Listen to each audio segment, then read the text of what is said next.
Manalangin tayo, panalangin pagkapakinama.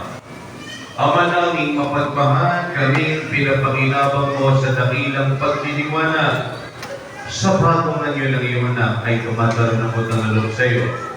Sapagat kahit ngayon pa man sa lumang ibabaw, pinapagsala mo na kami sa kaligtaan ng kalangitan.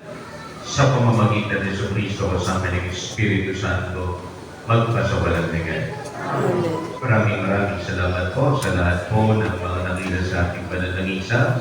Ngayon kalawang linggo ng Quaresma, tuloy na po rin samahan ang ating Panginoon sa kaparin sa muling pagkabuhay. Sa mga nag-alatay, naghandog, nagpapasalamat, sa lahat po ng mga nag-resort sa ating pananangisa, salamat po. At sa lahat ng patuloy na tumutulong sa pagbuhay ng ating simbahan sa ating Project Pangarap, maraming salamat po sa inyo. Dahil simula na po ng buwan ng Marso, Quaresma, meron po tayong umpisa ng pagparokya sa March 18. Kuhanin niyo po yung pagkakataon na tayo nga po ay magpag-umpisa ngayong talaga ng Quaresma. March 18 po, alas 6 po ng gabi.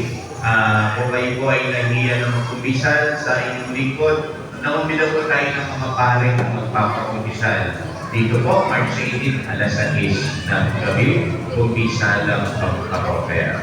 Salamat po. Sumainyo ang Panginoon.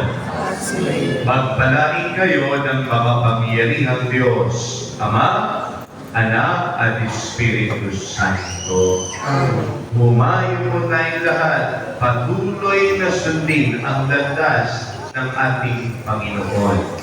Salamat sa Diyos. Salamat po kayo.